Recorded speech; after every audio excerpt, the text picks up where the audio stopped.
Hello বন্ধুরা, welcome to our channel travel India and more. আশা করি সবাই আপনারা ভালো আছেন। আজকে আমি চলে এসেছি রাজস্থানের আরেকটি ভিডিও নিয়ে। এখন আমরা যাচ্ছি রাজস্থানের উদয়পুর থেকে হলদিঘাটির উদ্দেশ্যে। তবে আজকের এই ভিডিওটি শুরু করার আগে চলুন আমরা দেখে নিই আগের ভিডিওগুলির এক ঝলক।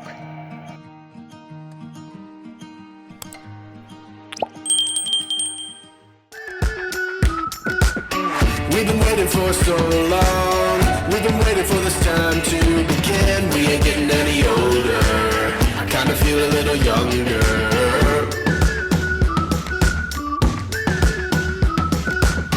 Run away and embrace the day.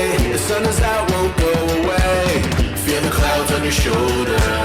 Touch the sky, feeling bolder. Going out, going out, going all the way. Going out, yeah, yeah.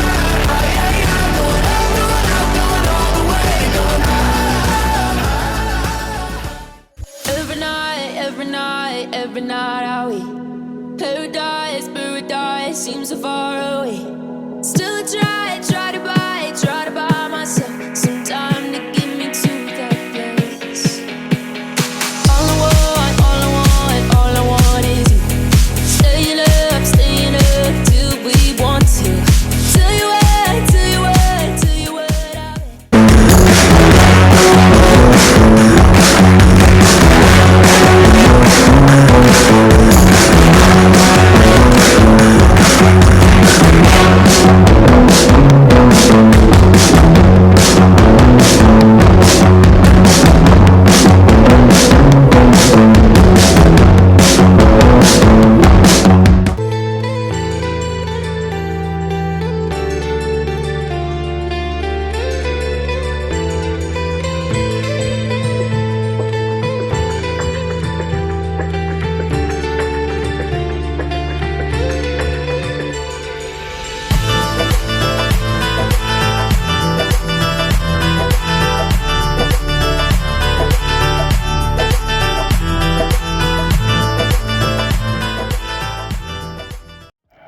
ভারতবর্ষের ইতিহাসের একটি গুরুত্বপূর্ণ অংশ হল মোঘল শাসন পর্ব। মোঘলদের অন্যতম শ্রেষ্ঠ সম্রাট আকবর কিভাবে একের পর এক রাজ্য জয় করেছিলেন সেই কথা তো আমরা সকলেই কম বেশি জানি। কিন্তু একের পর এক রাজ্য জয় করার পরে আকবর বুঝতে পেরেছিলেন রাজপুতানাকে মোঘল সাম্রাজ্যভুক্ত করা এতটা সহজ কাজ নয়। মেওয়ারের মহারানার প্রতাপ আকবরের নীতিকে উপেক্ষা করে মোগল শাসনের বশ্যতা স্বীকারে রাজি হননি। ফলত মানসিংহের নেতৃত্বাধীন মোগল বাহিনী এবং মহারানা প্রতাপের মেওয়ার বাহিনীর মধ্যে ভয়ঙ্কর রক্তক্ষয়ী যুদ্ধ সংঘটিত হয়েছিল। 1576 সালের 18 জুন এই ভয়ঙ্কর যুদ্ধটি সংঘটিত হয়েছিল। আমরা এখন যে জায়গাতে দাঁড়িয়ে আছি ঠিক এই জায়গাতেই ঘটেছিল সেই ঐতিহাসিক যুদ্ধ। প্রায় 4 ঘন্টা ধরে এই যুদ্ধটি চলেছিল। এই হলদিঘাটির যুদ্ধে কে জয়লাভ করেছিল তা নিয়ে এখনও বিতর্ক রয়েছে। দুপক্ষই নিজেদেরকে জয়ী বলে ঘোষণা করেছিল যুদ্ধের শেষে। হলদিঘাটির এই যুদ্ধে মেওয়ারের প্রায় 500 জন সেনা নিহত হয়েছিল।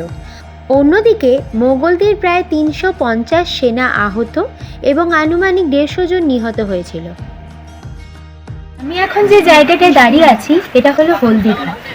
এই হলদিঘাটের যুদ্ধে রানা প্রতাপকে বাঁচাতে গিয়ে যুদ্ধের সময় চেতক যে ঘোড়া ছিল রানা প্রতাপ, সেই চেতক ঘোড়াটি গুরুতর জখম হয়েছিল। পরে চেতক মারা যাওয়ার পরে এই ঘোড়া চেতকের সমাধি এখানে করা হয়েছে।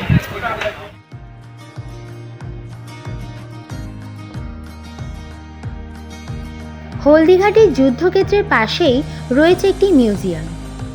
এই মিউজিয়ামে নানা রকমের মডেল এবং ভিডিওর মাধ্যমে আপনাদেরকে বলে দেওয়া হবে কে ছিলেন রানা প্রতাপ, চেতকের সম্বন্ধে বলা হবে এবং যুদ্ধের বিস্তারিত ভিডিও আপনারা এখানে দেখতে পারবেন। এখানে যে ভিডিওগুলো দেখানো হয় চলুন আপনাদের সাথে সেগুলো একটু শেয়ার করি।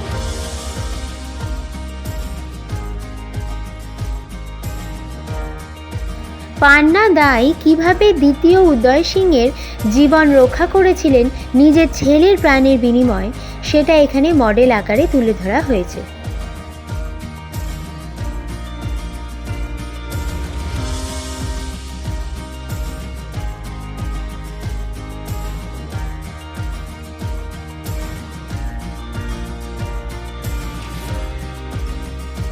মেওয়ারের ইতিহাসের বিভিন্ন ঘটনা এখানে মডেল আকারে তুলে ধরা হয়েছে।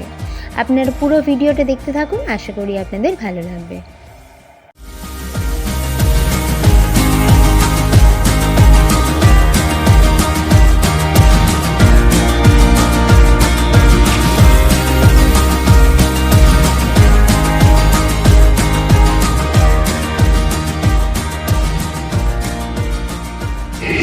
चित्तौड़गढ़ में 3 मुख्य बड़े जौहर हुए थे। प्रथम जौहर 1303 ईस्वी में रानी पद्मिनी ने 16,000 स्त्रियों वीरांगनाओं के साथ जौहर किया था, सिर्फ अल्लाउद्दीन खिलजी के कारण। दूसरा जौहर 1535 ईस्वी में गुजरात के शासक बहादुर शाह के आक्रमण के कारण रानी कर्मावती ने वीरांगनाओं के साथ किया।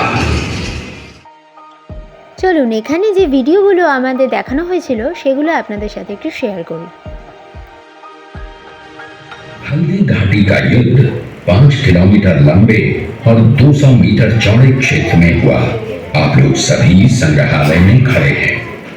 संग्रहालय से 200 मीटर की दूरी पर चेतक की समाधि है, जहां पर महाराणा प्रताप के स्वामी भक्त घोड़े चेतक को दफनाया गया था। यहाँ से 2 किलोमीटर की दूरी पर हल्दी घाटी दर्रा है। इस दर्रे की विशेषता है कि यहाँ की प्राकृतिक मिट्टी व पत्थरों का रंग हल्दी जैसे पीले रंग का है। इस दर्रे के चारों तरफ महाराणा प्रताप की भील आदिवासी सेना राणा पूंजा के नेतृत्व में तैनात थी। ये सेना तीर, भाले, पत्थर चलाने में कुशल थी। यहाँ से 1 किलोमीटर की दूरी पर शाही बाग है, जिसमें मुगल सेना का पड़ाव था।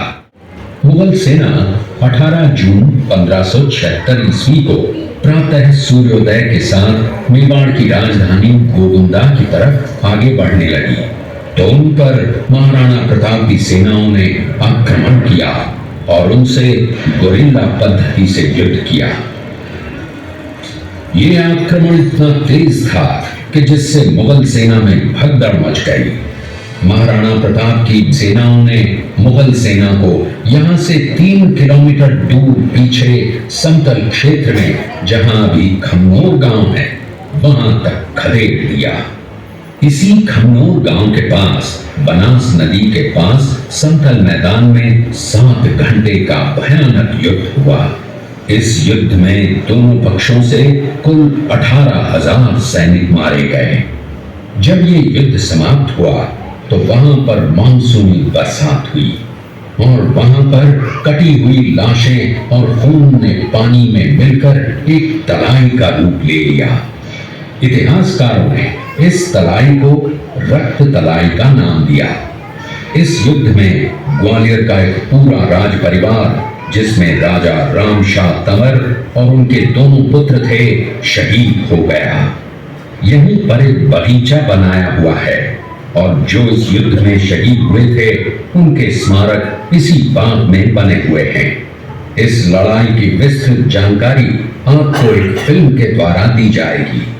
आप जब इस कक्ष में सब कुछ देख चुके होंगे तब ये फिल्म और लाइव व साउंड शो शुरू होंगे। तब तक के लिए धन्यवाद।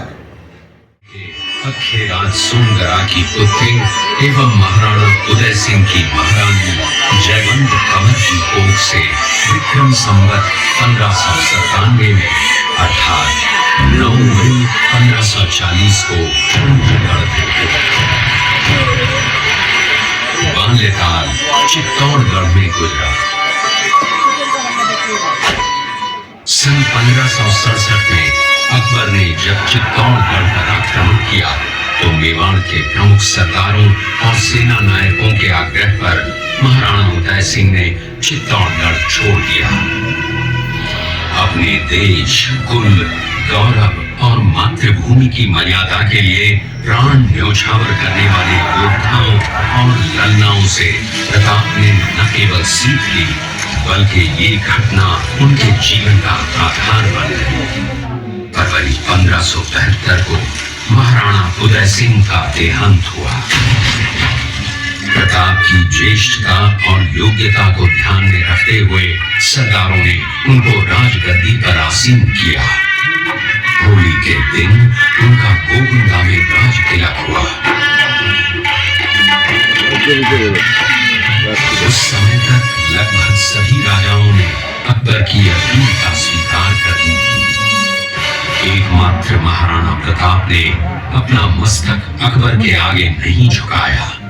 प्रताप मुगलों से लोहा लेने की तैयारी में जी जान से जुट गए। 18 जून 1576 की सुबह हल्दी घाटी और खंगोर के मध्य एक मैदान में ऐतिहासिक युद्ध हुआ। महाराणा प्रताप की सेना गोगुंदा से हल्दी घाटी पहुंची, जबकि सेनापति मानसिंह के नेतृत्व में मुगल सेना ने हल्दी घाटी के ठीक नीचे मैदान में अपना मोर्चा जमाया। मुगल सेना के हरावल दस्ते द्वारा घाटी में घुसपैठ करने के प्रयास की प्रतिक्रिया स्वरूप महाराणा प्रताप की सेना मुगलों पर टूट पड़ी। प्रताप के हरावल सैन्य दलों का नेतृत्व पठान हाकिम हासूर कर रहे थे। हीरू राणा, जो राणा कुंजा के नाम से भी जाने जाते हैं, उनके नेतृत्व में भील आदिवासियों में गोरिल्ला पद्धति से युद्ध करते हुए मुगलों के छक्के छुड़ा दिए। देखते ही देखते शाही सेना में खलबली मच गई। रक्त तलाई घोड़ों के कांपों, हाथियों की चंगारों और तलवारों की झंकारों से गूंज उठी। चारों तरफ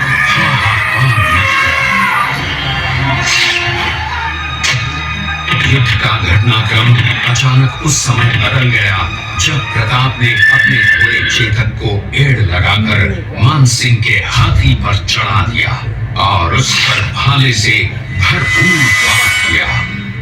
मानसिंह हौदे में दुबक गया। हाथी से उतरते समय चेतक की एक टांग कट गई।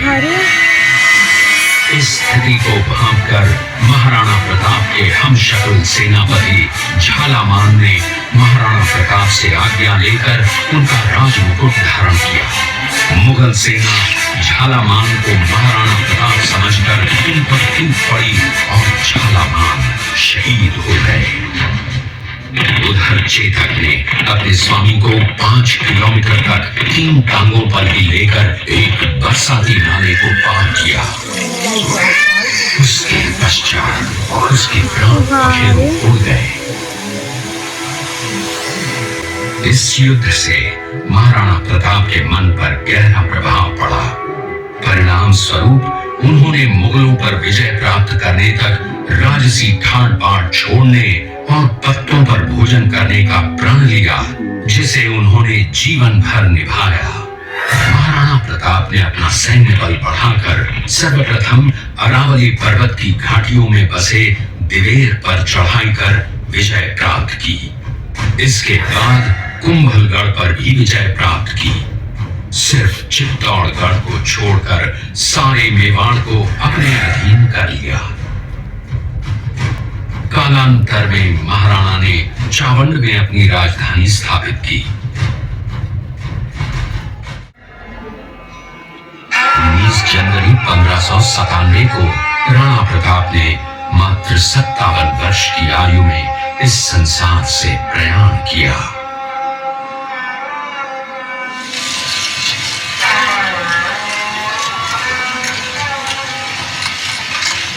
ভিডিওটি আমি আর বড় করছি না।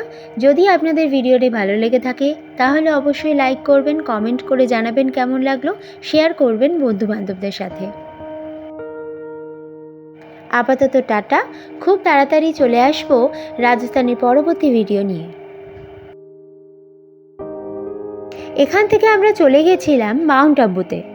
পরবর্তী ভিডিওতে আপনাদের সাথে শেয়ার করব মাউন্ট আবুতে আমরা কোথায় কোথায় ঘুরেছি, কী কী দেখেছি।